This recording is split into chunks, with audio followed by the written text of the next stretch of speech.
I don't know how often you get into a serious conversation with someone about God.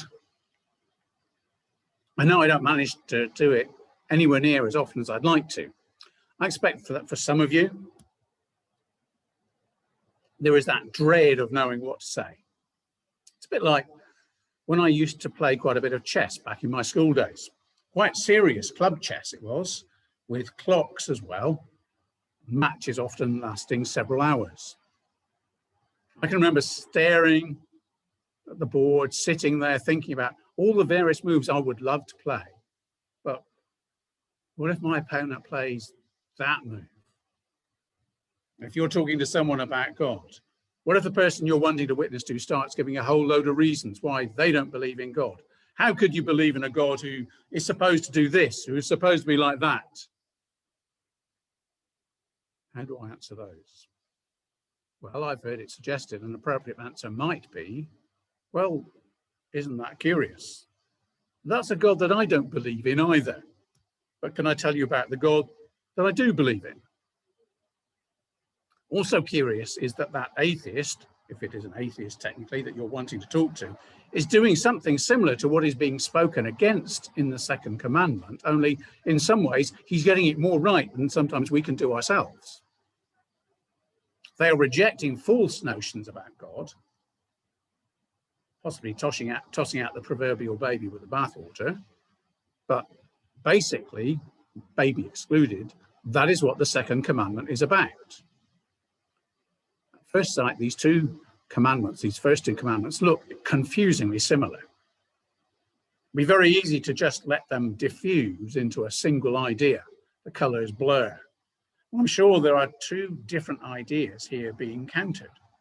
The first commandment says that we're not to worship any false gods. The second commandment says that we are not to worship the true God falsely. First one can be quite subtle, as we saw last week, and actually so can the second one. Might even be the more religious you are, the more easy it will be to fall down on that second point. The more you learn, the more it is possible to twist and distort or get things out of balance and fashion an alternative God of your own to worship.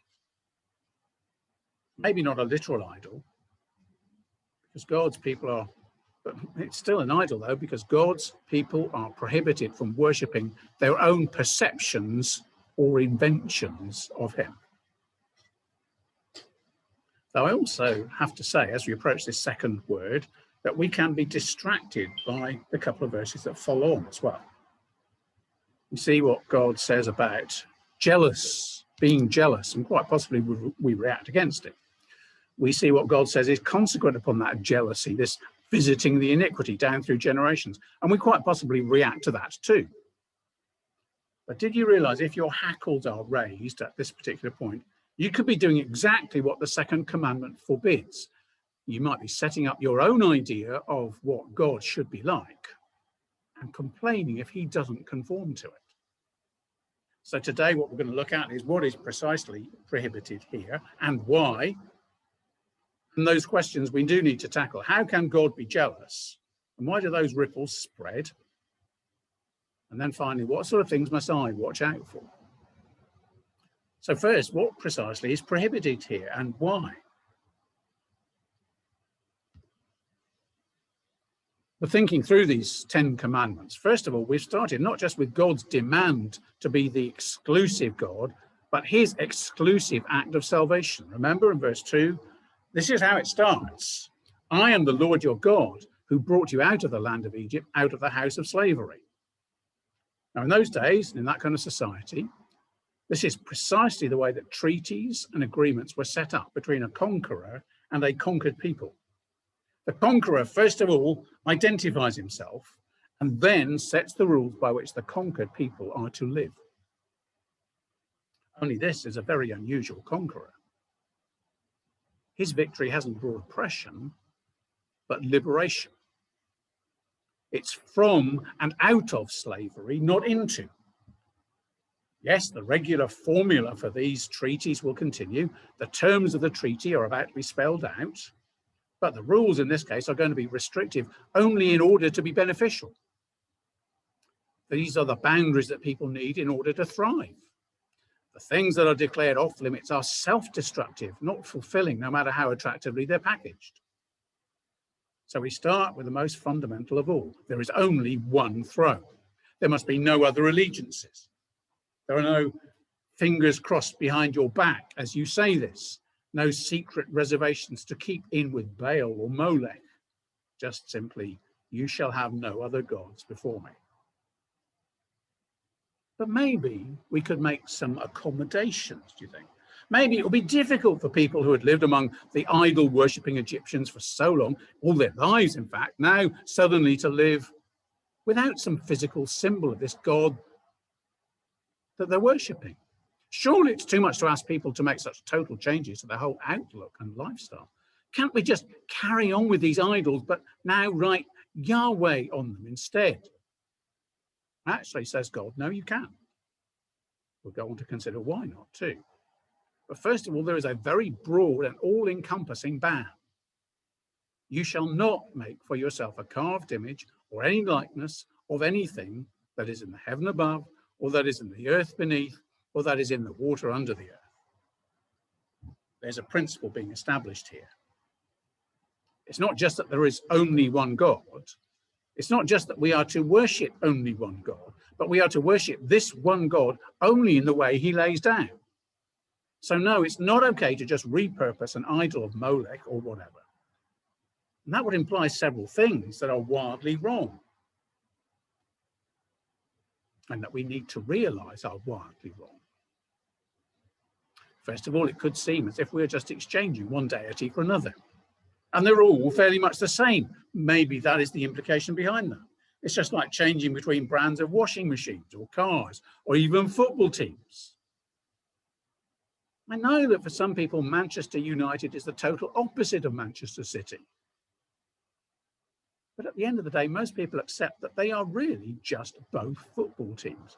And the way players change teams nowadays anyway, there's not a whole lot of sense for us as mere spectators or supporters to think that there's a real significant difference between a red shirt and a pale blue one.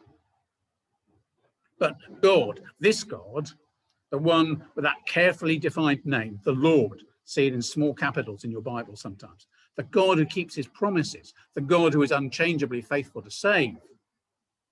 This God is not in the same league as any other so-called God, despite the Marks and Spencer's adverts and maybe their Caterpillar cakes are not just any other Caterpillar cakes. Marks and Spencer's is just another brand. And the Lord is of an entirely different order completely when set alongside any other, quote marks, deity. Psalm 96, verses 4 and 5. For great is the Lord and greatly to be praised. He is to be feared above all gods. For all the gods of the peoples are worthless idols, but the Lord made the heavens. So we're not comparing like with like here. Those other gods do not exist. So however you carve a block of wood or cast a block of gold, it's just fantasy anyway. But the Lord has a very specific existence and character, and it does matter if you get that wrong. And that brings us to a second reason why we are not permitted to make or refashion idols to represent the living God. It's because it's impossible anyway. God does not have a physical form that you can represent with wood or stone or jewels or precious metals anyway. So whatever you make would mislead more than it would inform and help. It would not represent God, it would misrepresent God. So you shall not make for yourself a carved image or any likeness of anything that is in heaven above or in the earth beneath or that is in the water under the earth. Classic example of this comes a couple of chapters later on. We will get there maybe later on in the year, where Moses goes back up Mount Sinai for an extended time and then returns to find the Israelites falling foul on this particular command. The episode is usually referred to as the golden calf. All that golden jewelry that the Israelites had been given as they left Egypt, and which arguably might have been intended for the eventual tabernacle and Ark of the Covenant and stuff like that, All of that gets collected, melted down, and converted into a metal image. Exodus 32. And Aaron received the gold from their hand and fashioned it with a graving tool and made a golden calf. And what is now said and then done is highly significant too. Listen up to how the people tried to justify what they've just done. They argue it must be okay. Our intentions were honest. We are aiming to honor God in what we're doing. And they said, these are your gods, O Israel, who brought you up out of the land of Egypt. When Aaron saw this, he built an altar before it. And Aaron made a proclamation and said, tomorrow shall be a feast to the Lord. Don't be thrown by the your gods plural there. That's the plural word that is other times translated God, singular, capital G. They're not suddenly doing multiple gods, but they're saying that this statue of gold represents their one and only God. That's why Aaron builds an altar to go with it. That's why he specifies that this is all being done in pursuit of the worship of Yahweh. But that second word, that second commandment, is deliberately broad and comprehensive, leaving no wriggle room. You shall not make for yourself a carved image or any likeness of anything that is in heaven above, or in the earth beneath, or in the water under the earth. No carved images. Or anything that is maybe not actually carved. You can't just say it grew this way, or we cast it rather than we carved it. It's not good enough to say that it just turned out like this, like those supposed faces of Mother Teresa in the froth on a latte or in a cinnamon bun. Anything you claim is a likeness, whatever its source, if it was in heaven or on earth, to the Hebrew mind, that means everything. But maybe someone would wriggle around it by saying, oh, but what about the water under the earth? No, that's listed too. Anything from anywhere that you claim is a likeness of God, it's a no. You should notice, by the way, this isn't just in the context of ordinary, ordinary is not the right word. Skills like painting or photography. We're not saying that Phil or Arthur are wrong to paint, or that any of us are wrong to take snaps on our mobile phones. It's likeness put to use in the context of worship. You shall not bow down to them or serve them. Perhaps I could suggest a couple of reasons as to why not to. First, as I've already mentioned, is that any likeness, any image detracts from our understanding of God. It takes away rather than builds up. So think again about the golden calf. There's already a problem implicit in Aaron choosing that shape. And that's that Egypt had a bull god already. That's already uncomfortably close, I would have thought. But even if you didn't know that, what notions does a bull conjure up for you? I would normally think in terms of strength. That picture I've just put up on screen, I don't think I'd like to be on the pronged end of that face. If it's in terms of strength, well, a calf is already a bit sort of deficient. But I think there was also supposed to be some association with fertility as well. And that maybe explains why the feast that they celebrated to the Lord turns out to be an orgy later. But yes, okay, bulls are okay for signifying some things, some of which may be more desirable than others. But they're deficient in other areas, aren't they? We've got that phrase, haven't we? As dumb as an ox. I'm sure that's not just about being speechless, but that what comes out of the mouth is not worth listening to anyway. Dumb in the sense of stupid. And that is not a good image if you're trying to portray the true God who is all wise and who speaks. But there's more to it as well, I think. Why are we not to use things from the heavens above or the earth beneath as images of God? Another answer, I think, is that he has already given us images that are approved. Go back to the beginning. Go back to Genesis 1. Then God said, let us make man in our image, after our likeness, and let them have dominion. So God created man in his own image. In the image of God, he created him. Male and female, he created them. You want an image of or a likeness of God? Then don't look up at the night sky, or the sun, or the eagle, or the whale, or the thunder and lightning, or the lion, or the lamb. The nearest we've got is ourselves, even if that image is seriously fractured and stained.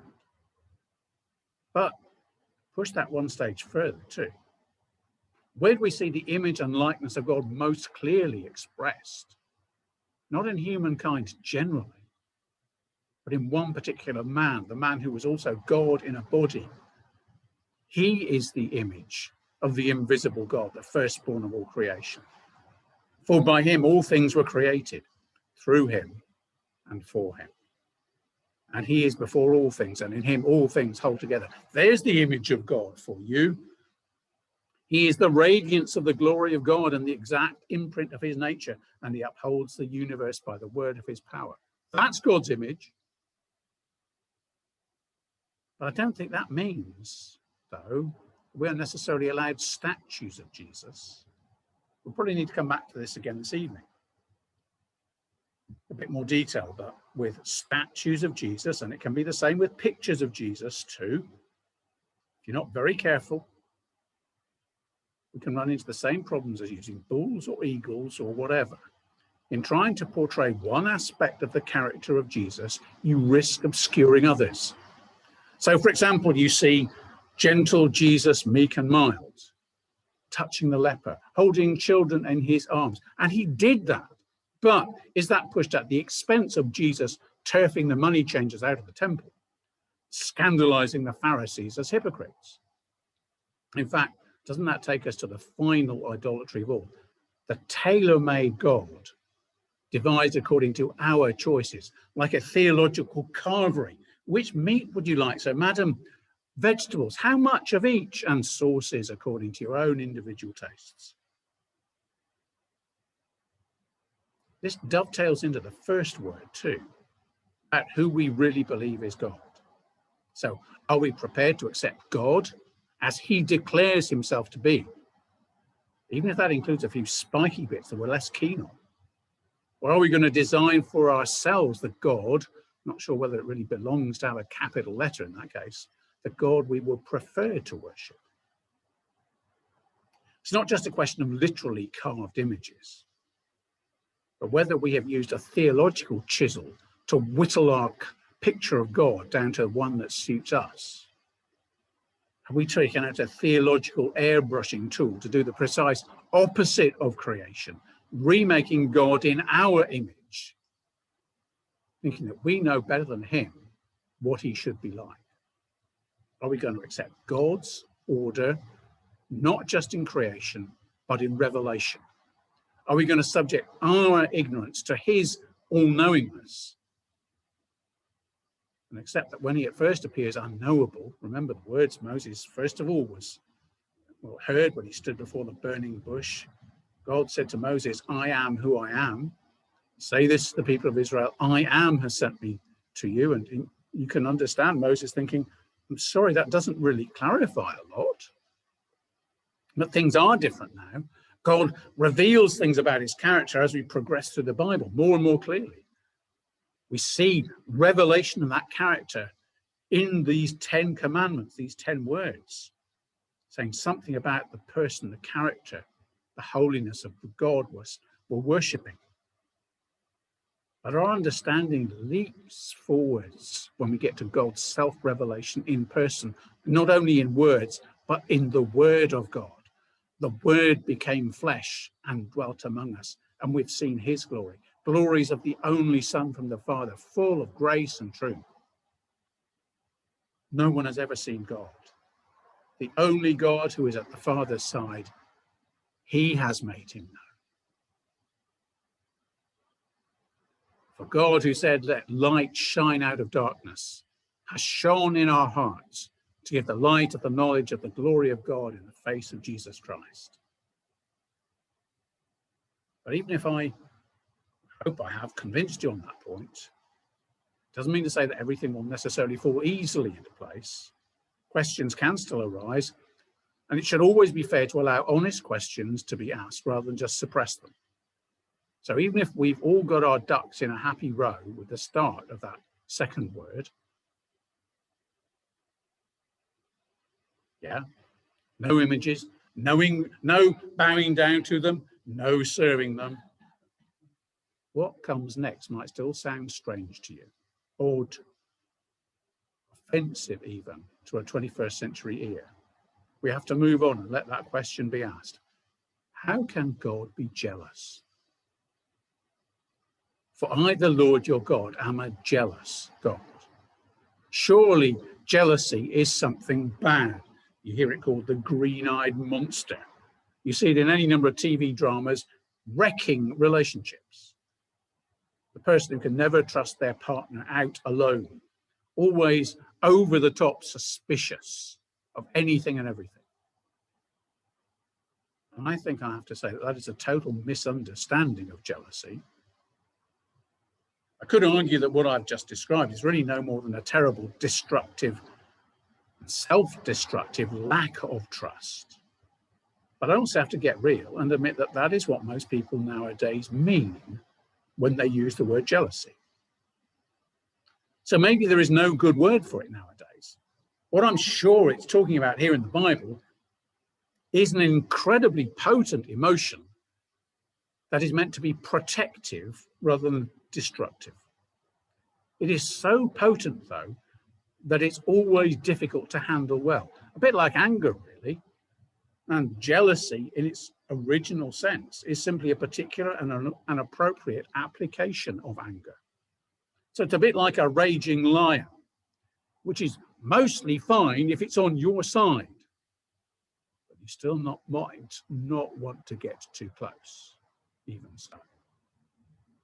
You see something of that hint in Song of Solomon, chapter 8, verse 6. Set me as a seal upon your heart, as a seal upon your arm, for love is as strong as death. Jealousy is fierce as the grave.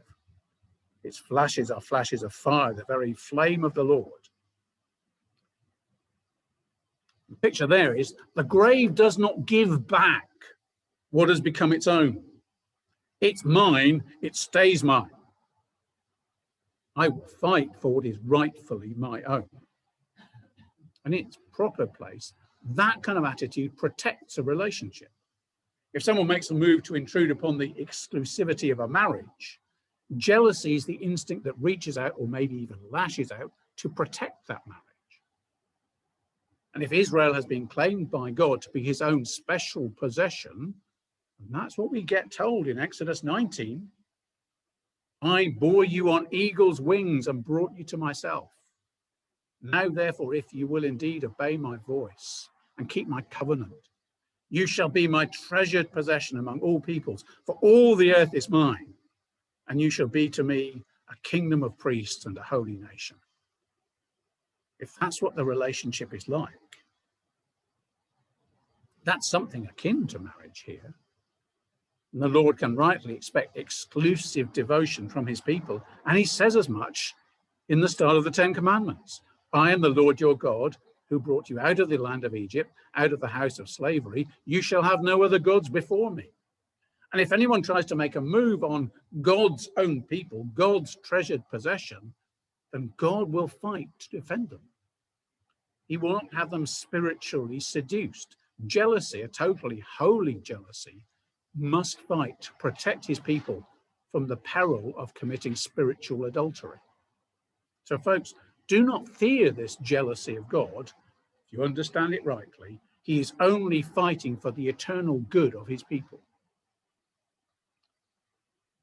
It is good to worship the true God and only him.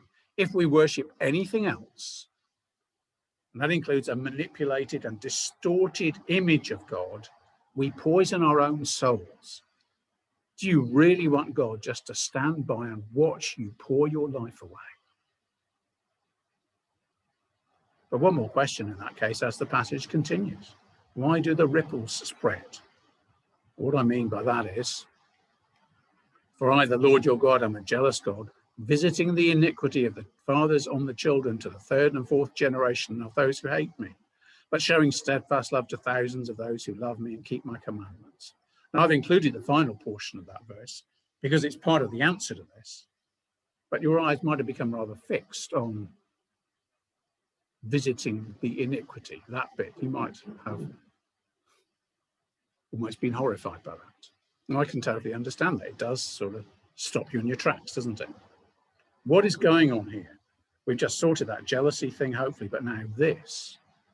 But as I stopped and stared at these verses for a while, one word started to stand out for me.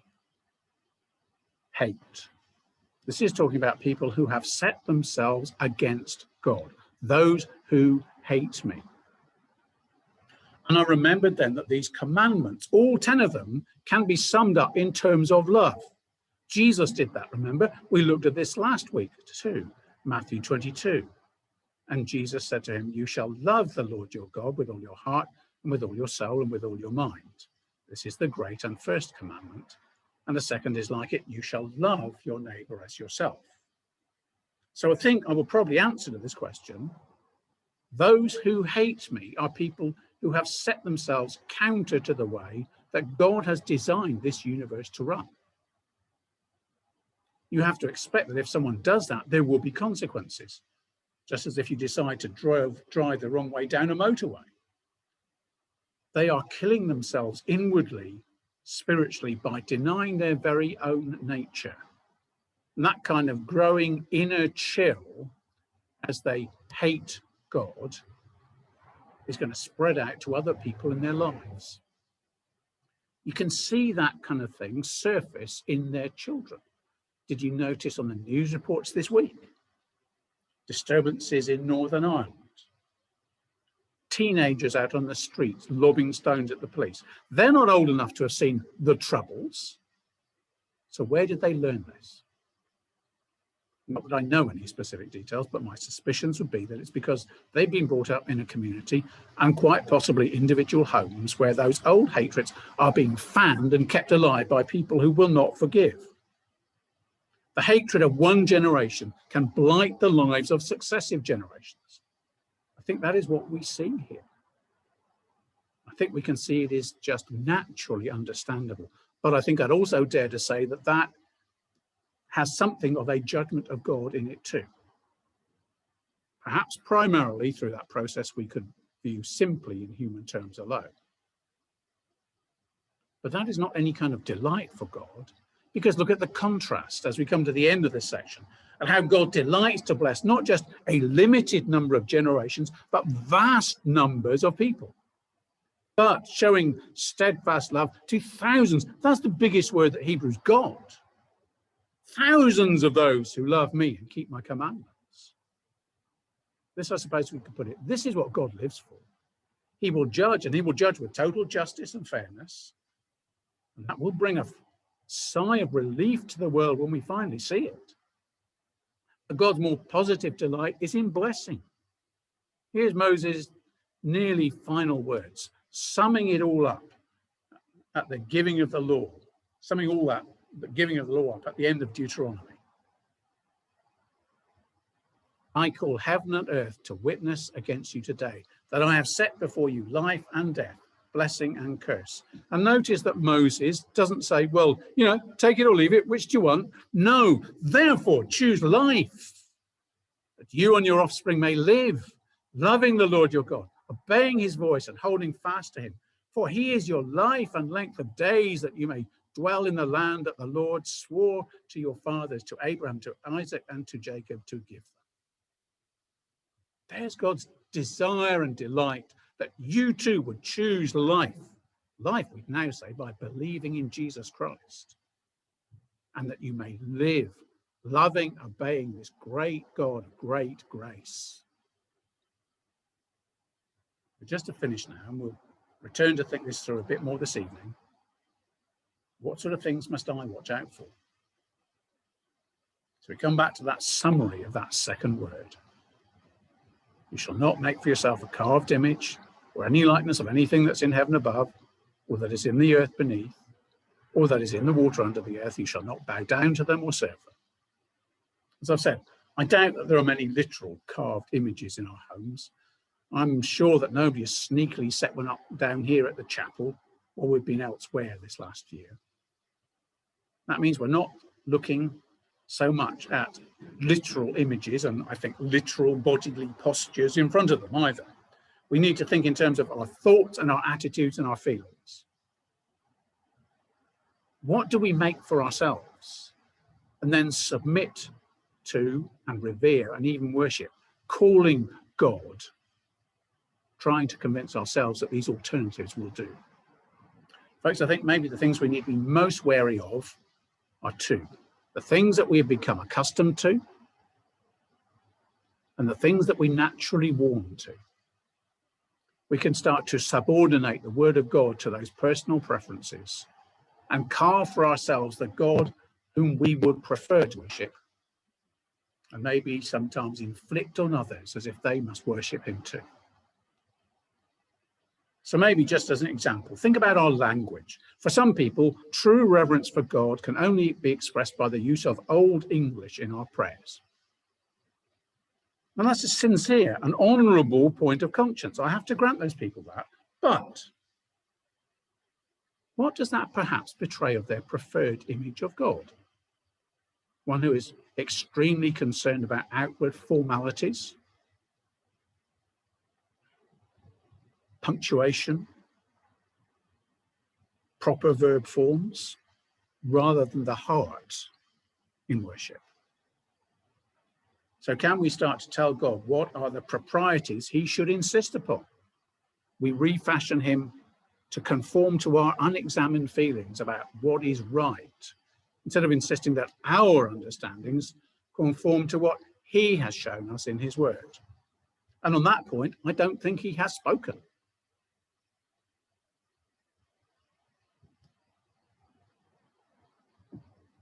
Or think about, I know I've said this not too long ago as well, but this is a frightfully pernicious weed that we need to keep pulling out of our gardens, just like we need to keep pulling brambles out of our hedge at home. But I like to think that God ...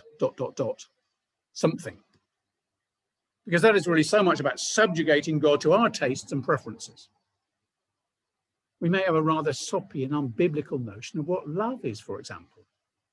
And then think that because, well, yes, it is true, 1 John 4:16, God is love, and whoever abides in love abides in God, and God abides in him. That's wonderfully true. But see where it can lead. So whatever I might think is loving, God has to be in agreement, right? No wonder this, with this kind of idolatry abounding in this country, that it should go ahead and try to redefine marriage, is it? But what has happened, we have to ask, to that other statement that John makes about God. Yes, God is love, but God is light, and in him is no darkness at all. And John follows that up by saying it is possible that we would walk in darkness, refusing to be informed by that light, refusing to conform to that. Folks, we will think this through in some more detail this evening. But the basic question is whether we will accept what God says is true about himself and worship that self-revealed God and be changed to his likeness. Or will we only bow down to a so-called God that we have just customized to reflect our own preferences, insisting that he should be refashioned in accordance with our ignorance and reinvent himself in our likeness? And the end point is just precisely, once again, where we finished last week, with those final verses from 1 John. And we know that the Son of God has come and has given us understanding, so that we may know him who is true. And we are in him who is true, in his Son, Jesus Christ. He is the true God and eternal life. Little children, keep yourself from idols. Let's pray, shall we?